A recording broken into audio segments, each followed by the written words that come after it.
ఏమండి నీకు అప్పులని తెలుసు, నీకు ఒంటికి నొప్పులని తెలుసు, నీ రిపోర్ట్ భయంకరంగా ఉందని తెలుసు, నీకు అన్ని రకాల బాధలని తెలుసు, నీ మీద కేసులని తెలుసు, పిల్లలు మాటింటలు లేదని తెలుసు, మేన మారలేదని తెలుసు, మేవిడ మారలేదని తెలుసు. అన్నీ తెలిసిన దేవుడు చూస్తా ఊరుకుంటాడా? ఊరుకోడు. ఆయన నా విషయములలో జోక్యం చేసుకుంటాడు. ఆయన నన్ను ప్రేమిస్తున్నాడు, నా కోసం మహిమనే వదిలిపెట్టి దిగొచ్చాడు. ఆయనకు నేనంటే ఎంతో ఇష్టమని నిజంగా ఎవరు నమ్ముతారో, ఎవరు విశ్వసిస్తారో వాళ్ళందరూ నిజంగా విశ్రాంతిలో ఉంటారు.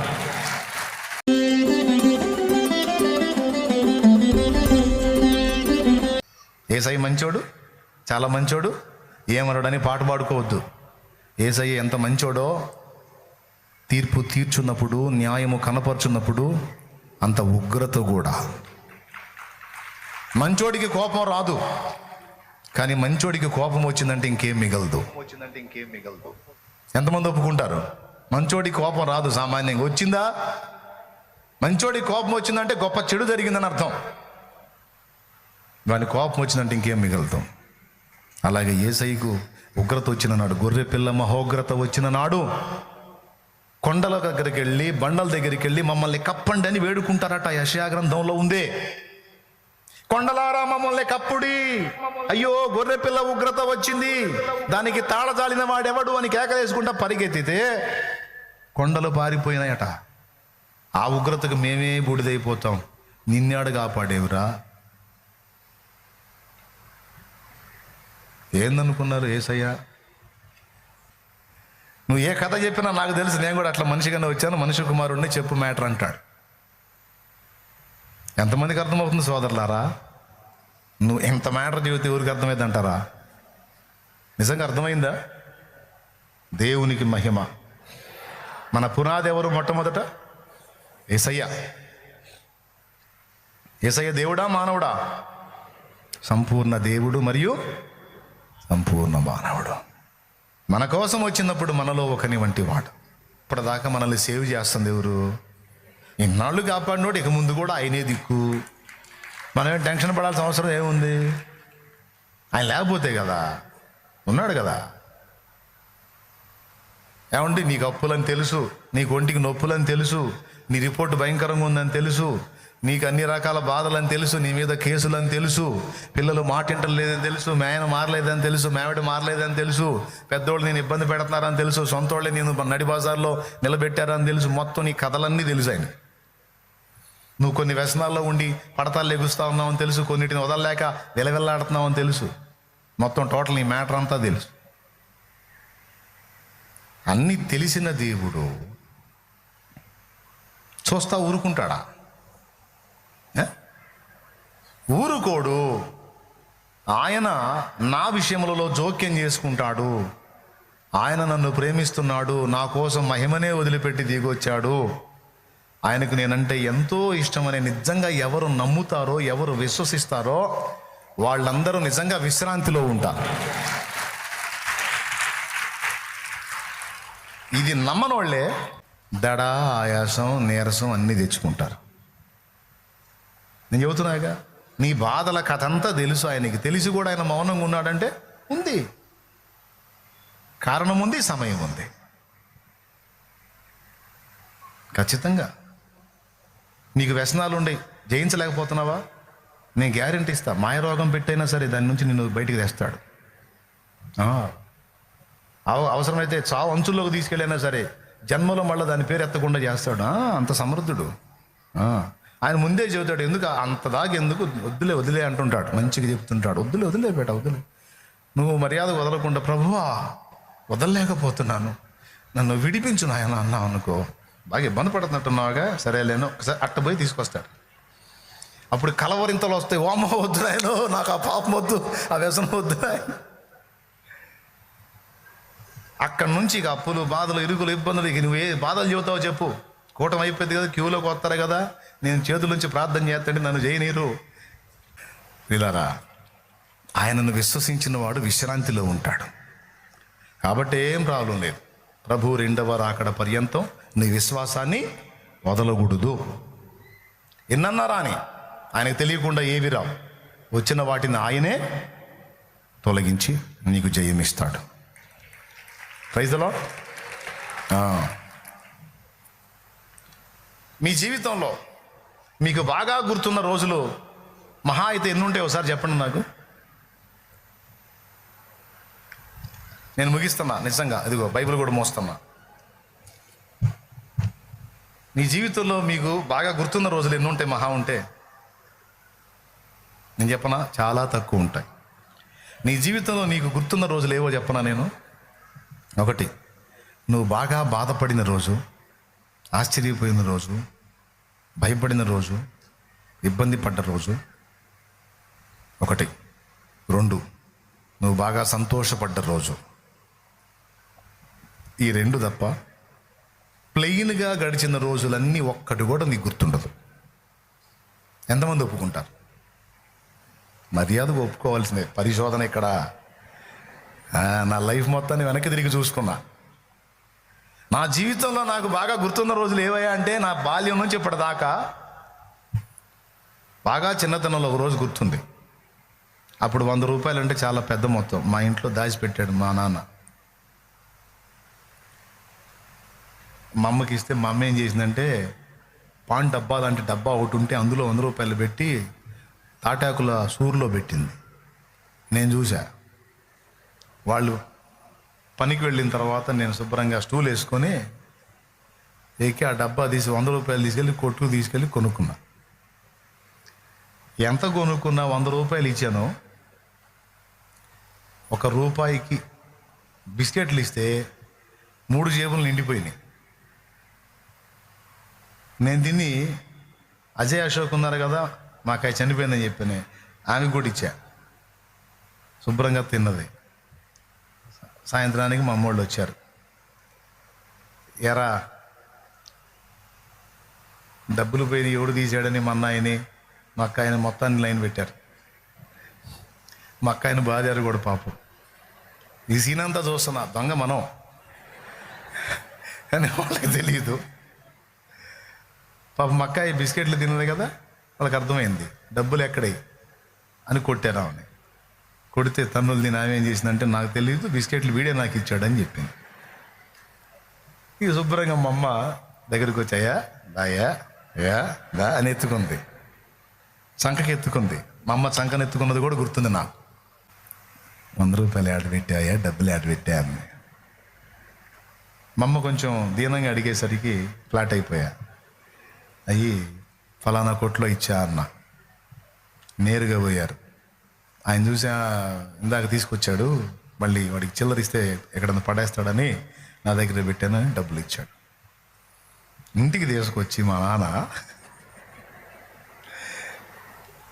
కండం ఒకటి తీసుకుని టవలో ఈ చేతులు ఈ కాళ్ళు 2 కలిపి, ఒక కండంని కాళ్ళకి చేతులకి 2 కలిపి మధ్యలో అటు పట్టుకొని లేపాడు.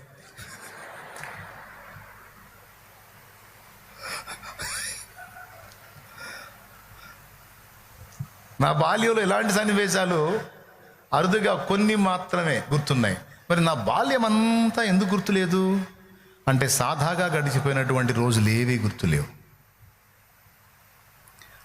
ఆ సమయంలో ఏడ్చుకుంటా ఉన్నాను. తీసుకెళ్ళి పట్టుకొని ఎండలో వేసాడు. ఎండాకాలం రోజులే ఎండలో వేసాడు. ఇంకోసారి చేస్తావా? పాపం పొరిగింటామే మహాతల్లి, దేవుడి దేవుళ్ళు, ఆమె కూడా బాప్తిజం ఇచ్చాలే. తులసమ్మ అక్కాయ అని ఉంది.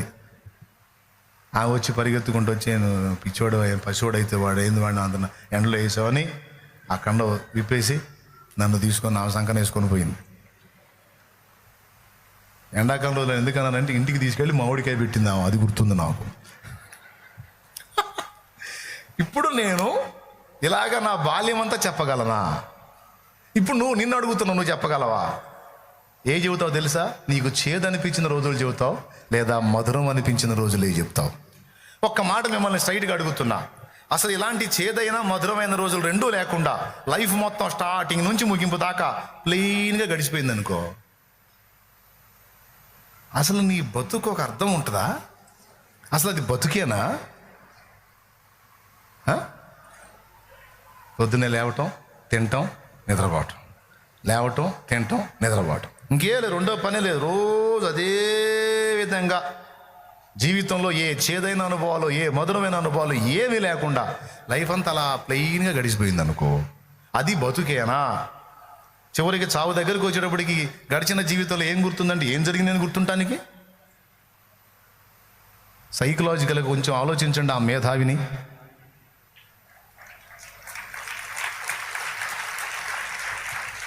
ఎలా డిజైన్ చేశాడో ఇప్పుడు చెప్పు.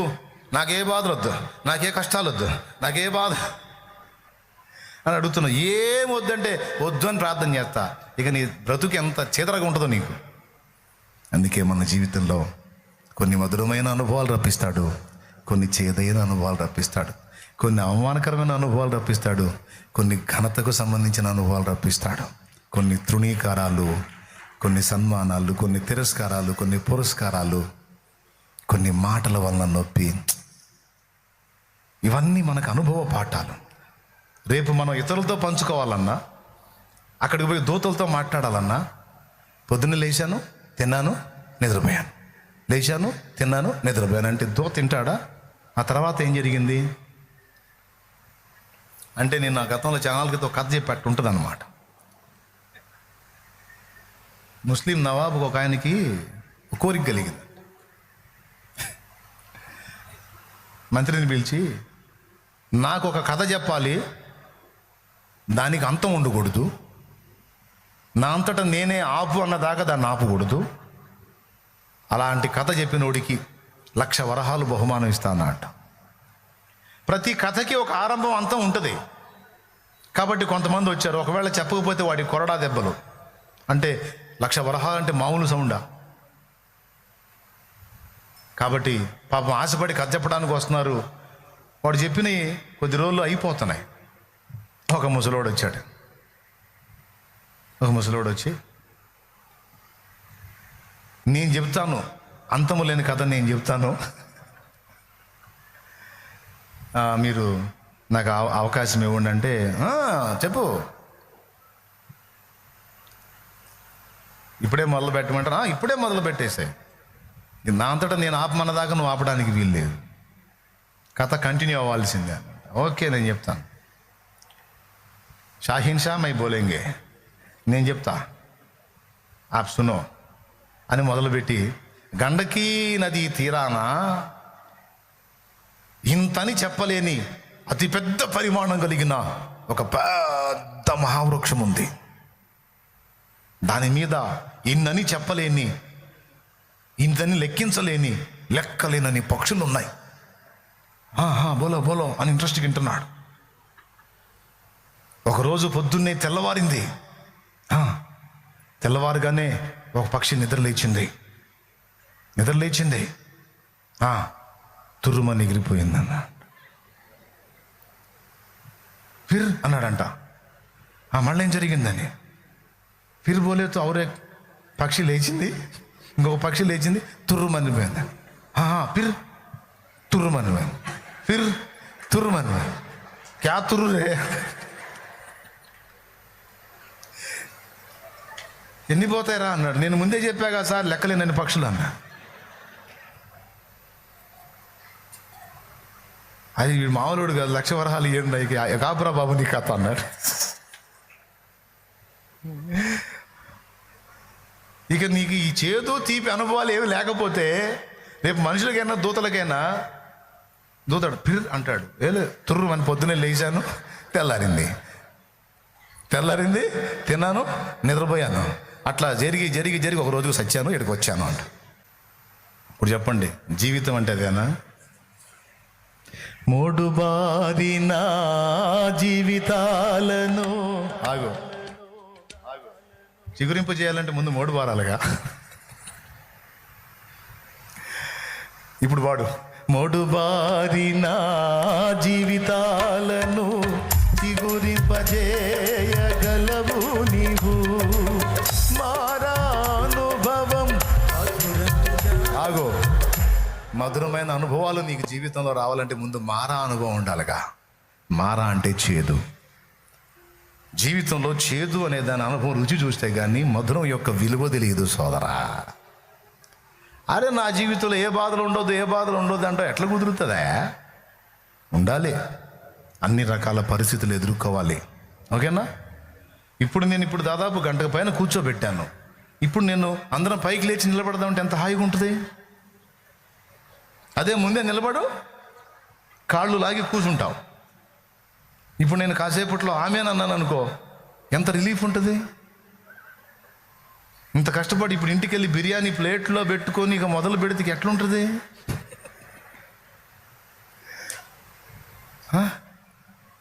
దేవునికి మహిమ.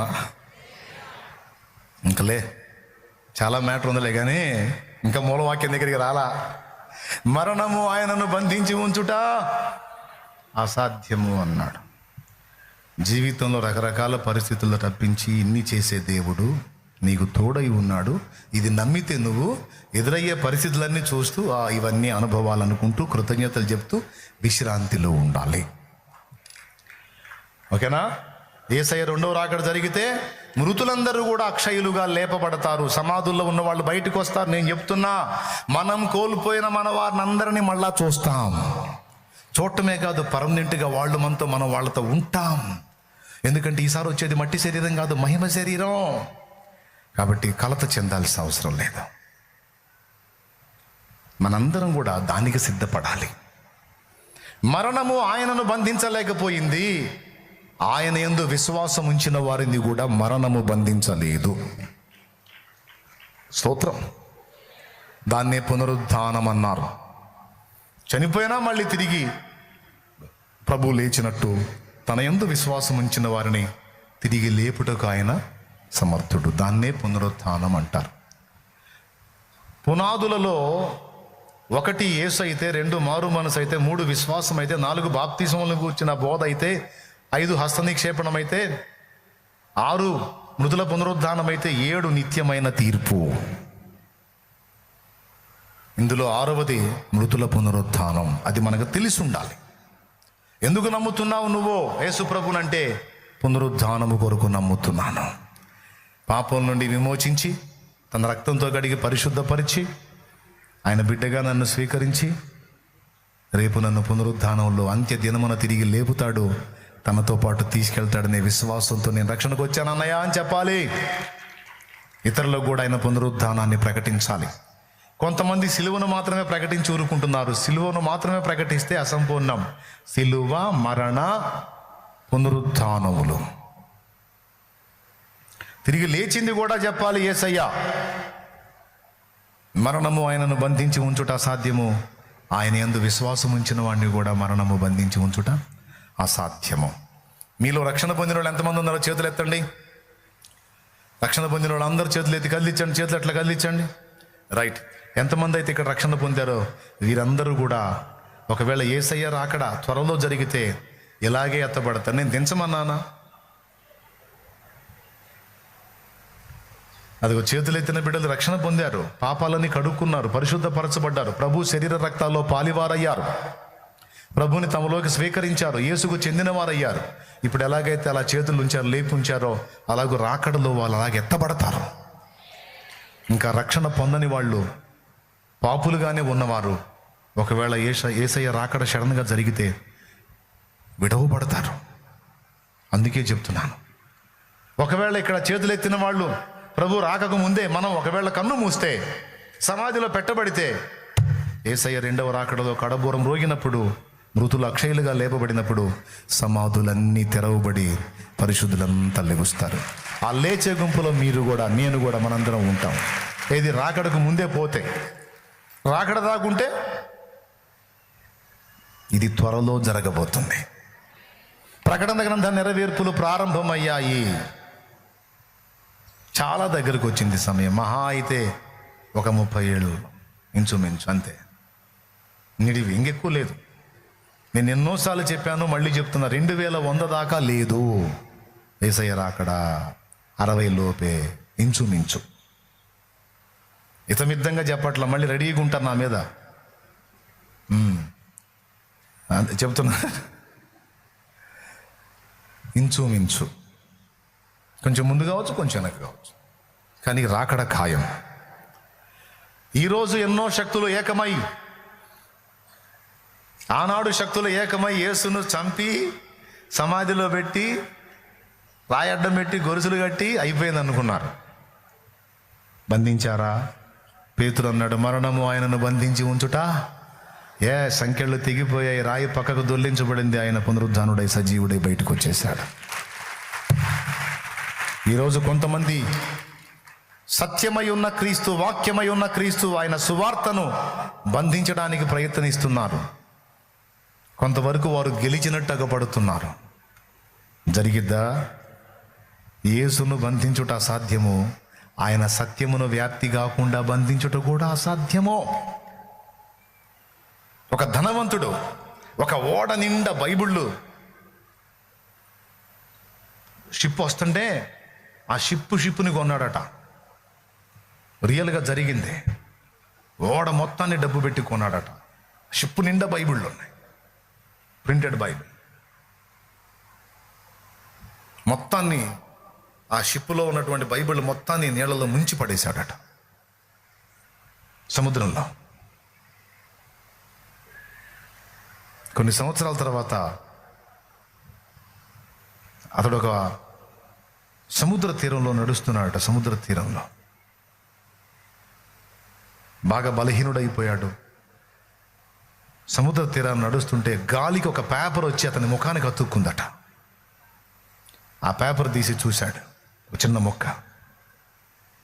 భూమి ఆకాశములు గతించినను నా మాటలు ఏమాత్రము గతించవు అని ఉందట దాని మీద. ఏంది పేపర్ అని చూశాడు. అందులో యేసయ్య మాట్లాడు, రేపిచ్చోడా, షిప్పు బైబిళ్ళు నువ్వు ముంచేస్తే అయిపోయిందా? 100 షిప్పుళ్ళు వస్తాయిరా, 100 షిప్పుల్లో వస్తాయి. భూమి ఆకాశములు గతించినను నా మాటలే మాత్రము నువ్వు గతింపవు. ఆ తర్వాత అతడు అది ఎక్కడదని తెలుసుకొని చదువుకొని అతను రూపాంతరం చెందిన సాక్ష్యం విన్నాను నేను. తెలుసా మీకు? తర్వాత అతడు బైబిళ్ళు చాలా ప్రింట్ చేయించి చాలామందికి ఉచితంగా పంచటం అనేది జరిగిందనేది ఒక వాస్తవిక గాథ. ఇలాగా యేసయ్య సత్యాన్ని బంధించడానికి ట్రై చేసిన వాళ్ళందరూ ఆయన సత్యము బంధింపబడి ఉండలేదు. పౌలు అంటాడు, నేను బంధింపబడినను సువార్త బంధింపబడి ఉండలేదు. యేసు సత్యము బంధింపబడి ఉండదు. నేను చెప్తున్నాను. అంతేకాదు, యేసు రక్తం చేత విమోచింపబడిన పరిశుద్ధ బిడ్డలను కూడా ఏ బాధలు, శోధనలు, కష్టాలు, కన్నీళ్లు బంధించి ఉంచలేవు. అవన్నీ పటాపంచలై నా ప్రభువు లేచినట్టు ఆయన పరిశుద్ధ బిడ్డలు కూడా ఏ బంధకాలు వారిని పట్టి పీడిస్తున్న వాటన్నిటిని తెంచుకొని బయటికి రావడం ఖాయం. ప్రస్తుతానికి పైకిలే. దేవునికి స్తోత్రం. ఎందుకంటే మనల్ని విడిపించుటకు మనకు తోడై ఉన్నవాడు శక్తి గలవాడు, సర్వశక్తి గలవాడు. మరణము ఆయనను బంధించి ఉంచలేకపోయింది. ఆయన జయించిన వాడు. ఆయన బిడ్డలంగా మనం కూడా జయించిన వాడు. ఆయనను బట్టి నేను చెబుతున్నాను, నువ్వు పీడించబడుతున్న ప్రతి పరిస్థితి నుంచి, ఆర్థిక ఇబ్బందులు, అప్పుల బంధకాలు, రోగ బంధకాలు, కేసు బంధకాలు, శ్రమల బంధకాలు, నిందల బంధకాలు, ఏ విధంగా ఏ విషయంలో నువ్వు సఫర్ అవుతున్నావో వాటి నుంచి కూడా నీకు విడుదల ఇస్తాడు ఆయన. ఆయనను బంధించి ఉంచటం అసాధ్యం. ఆయన పిల్లల్ని కూడా ఏవి బంధించలేవు. ఏవి బంధించలేవు. ఎవరు ఎన్ని రకాల కుట్రలు కుయుక్తులు పనినా ఎవడి వల్ల కాదు. సువార్తను ఆపటం ఎవడి తరం కాదు. అదంతే, దాని పవర్ అది. దేవునికి మహిమ. వీధిలో ఆపేస్తే వీధిలో ఉన్న ప్రతి విశ్వాసి ఒక సువార్థికుడిగా, సువార్థికురాలుగా మారి వీధులన్నీ తిరుగుతా. ఒకరి నుంచి ఒకరికి సువార్త వ్యాపిస్తుంది. బహిరంగంగా బ్రేక్ చేస్తే వ్యక్తిగత సువార్త విపరీతమైపోతుంది. అందుకే చాలాసార్లు చెప్పాను, మళ్ళీ చెప్తున్నాను, యేసయ్య వార్తను ఆపటానికి ట్రై చేయకూడదు ఎవ్వరు. ఆపితే అది ఇంకా దావాలమై వ్యాపిస్తుంది. సువార్తకు ఉన్న లక్షణం, దేవుని సత్యానికి ఉన్న లక్షణం అది.